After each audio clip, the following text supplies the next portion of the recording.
Encountering Ramana, C.R. Rajamani. I was in my early 20s when I first had darshan of the Maharshi. I saw him seated on a couch. A cast iron charcoal brazier was radiating a comfortable warmth, and a pleasing aroma of the incense thrown into at regular intervals was pervading the entire hall.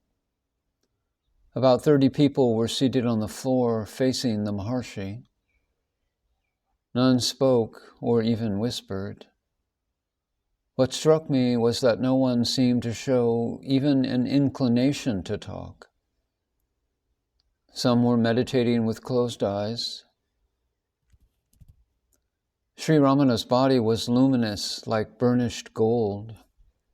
He was clad in his usual kapanam, with a small towel across his chest. He appeared to be occasionally dozing off and had to steady his head often. He frequently stretched his palms over the fire and massaged his long fingers. In spite of his apparent dozing, his eyes did not look drowsy. On the contrary, they were extraordinarily bright and alert. He was not looking at anybody in particular. I felt I was in the presence of an extremely affable person with a lot of natural grace, at perfect ease and without any pretension whatsoever. Then I saw a white-skinned boy of about 10 years old sitting a couple of feet to my left. Next to him was a white man, presumably his father. Further to my left was a white woman, whom I thought was the boy's mother. I then saw Bhagavan's eyes alight on the boy for a brief minute. I thought it was just a casual look. The boy was all the time looking at Bhagavan with a sort of fixation, as if on the verge of asking a question. But no, he broke into tears. A cascade of tears came gushing out of his eyes. They were not tears of pain, for his face was radiant with joy.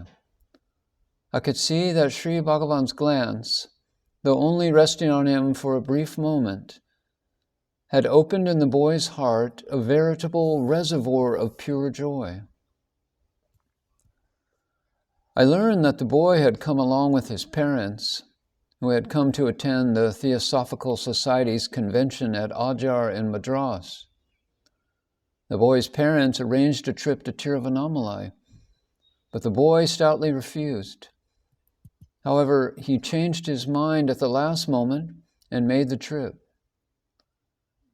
Within an hour of his face-to-face meeting with Sri Bhagavan, his mental barriers were reduced to nothingness. He shed tears for quite some time, and later said to his mother, "I am so happy.